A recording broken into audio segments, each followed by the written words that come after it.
Hello, welcome to Karma on Deck. I'm Karma. This is your Aries reading for the week of let's see, I was saying January. Wow, timeline shifts, guys. For December 2nd, 2020, this is your Aries reading. Hello. All right, guys, here we go. Aries in the house. Okay, for those of you that are Aries, we're really clear on this eclipse a little bit. How fun was that? Okay. I don't know if you guys have done any clearing or anything, but I did a big ritual. Eclipses always managed to be really powerful times for me. It was a great one, I have to admit. Okay, so the first thing that comes up for Aries is the Judgment card. Now, here's what the Judgment card feels like. The Judgment card is my three-headed dragon. This means paying consequences. It's different than justice. Justice is like legal matters, but the Judgment card itself is this game where we have tension over consequences. Okay, so this is the three-headed dragon. You can see an anvil. What happens with an anvil is we have the iron is striking. It's hot.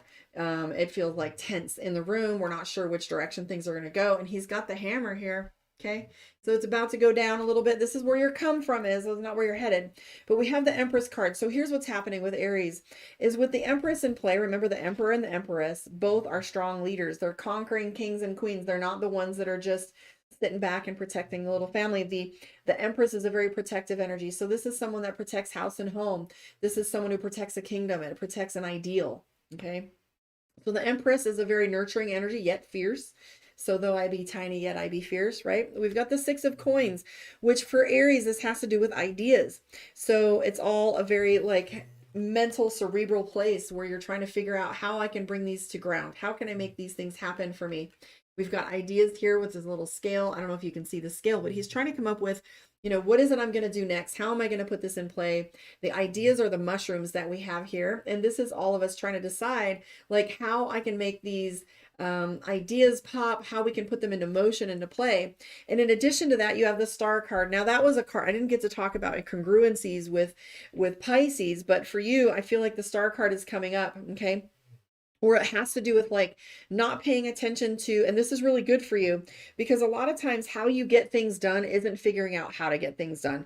It's really about like diving in, right? We have the Star card, which she has this water that, back in the day, this was a very important feature. This was a very important,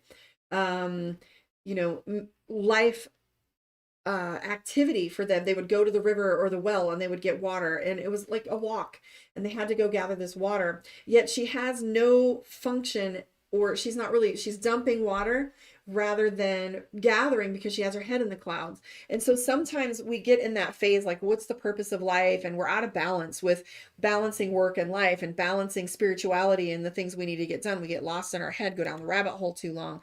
I have the Nine of Swords, which says you don't feel like your voice is being heard, or you don't know how to communicate these things or how to bring them to the surface. Of course, your answer is meditation. I'm always going to say meditate. You can hear the sound of your own voice. You know what you want. Meditate. So we have the Sun card here too. Five of Swords. So that tells me there's some conflict that's been going on in your life a little bit, Aries. I'm also seeing that you're frustrated.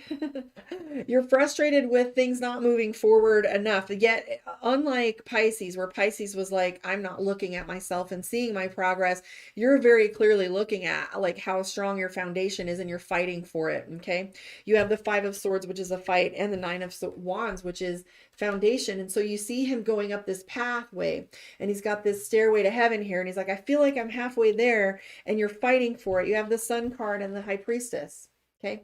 The High Priestess is secrets. The High Priestess is knowledge. It's intuition. It's spirituality. And then you have the Sun card. So for you, there might be some twists that are having to do with your spiritual path, emotional fulfillment. Am I living the life that's worthy of me? I also see though that Aries is having a difficult time seeing their path and trying to like pull the trigger on what's supposed to be happening for you and signing the contract or making the thing happen, because I'm also getting the Justice card, and that has to do with contracts. It has to do with legal matters. It has to do with planning and preparation and making sure the right things are in alignment for where you're headed.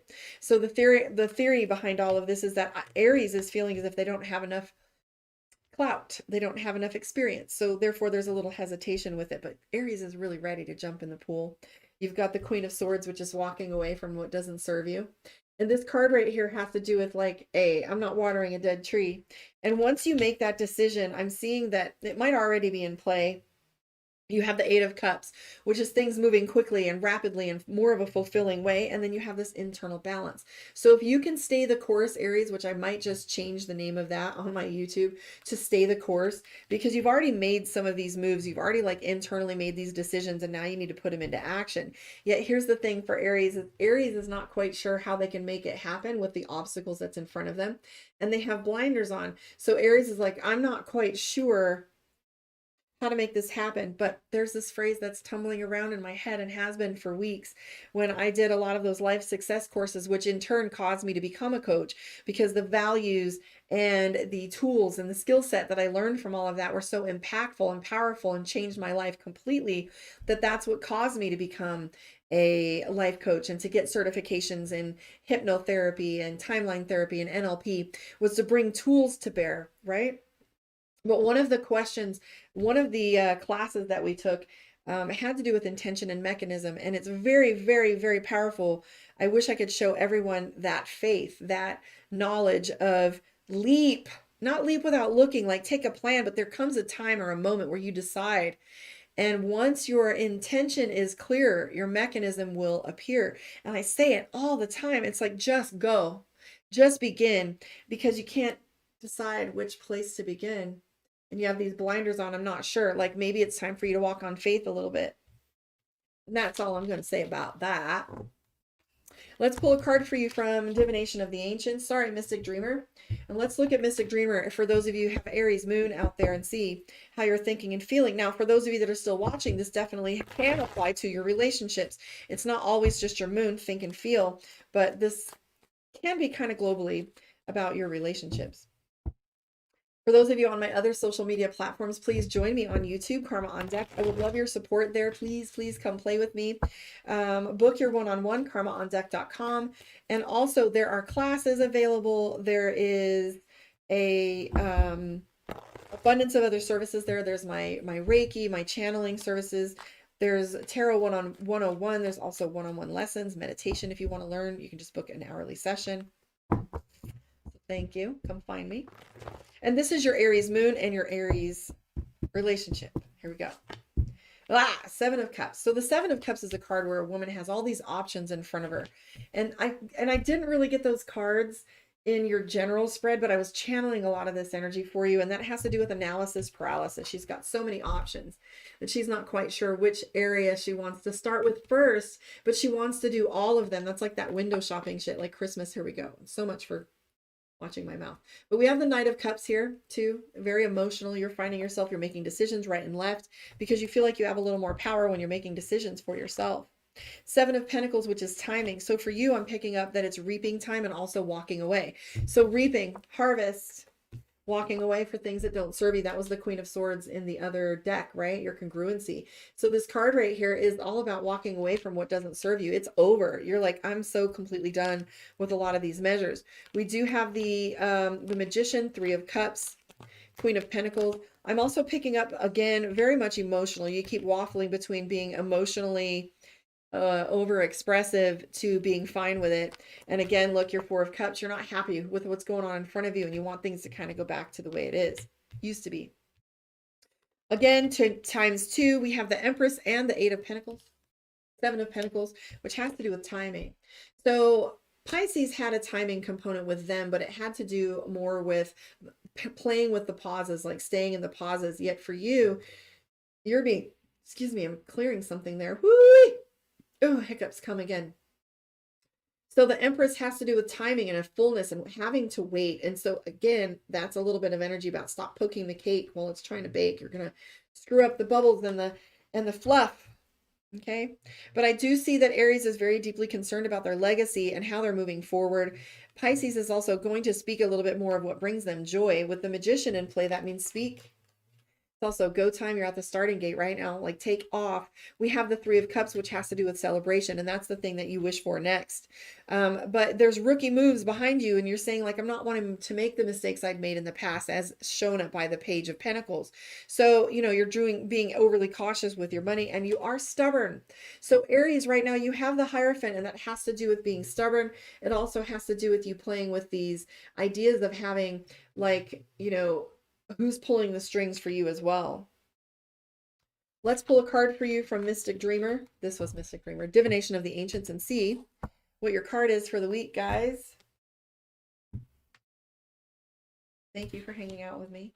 Like, subscribe, and share. I appreciate it. Here we go. Ooh, I want this one. Illusion, hydromancy, illusion. So you're getting two cards, fate. So illusion and fate. So a lot of conversations are coming up about illusion, about the matrix, about what's real, about what's not real. And I would encourage you to take a look at your core values, because in your reading, you're looking for what brings you joy. And that's all about finding your purpose, right? So in order to find your purpose, you have to find out what doesn't serve you. So hydromancy and illusion has to do with dividing things that serve you from those that don't, and then what feeds your soul. And I'm also picking up fate. So for you, Aries, this has to do with fate and divine timing. So go where it is you belong, find your tribe, and start speaking to that. And if your tribe is not resonating with you and shining with you, then maybe you need to reevaluate some of those connections. I want to thank you guys for hanging out with me. I will catch you on the flip side. Remember how I always say, come from love, because that's the answer to everything. If you can come from love, you will find a way to negotiate for everyone that's on the table. Thank you. Catch you on the flip side. Namaste.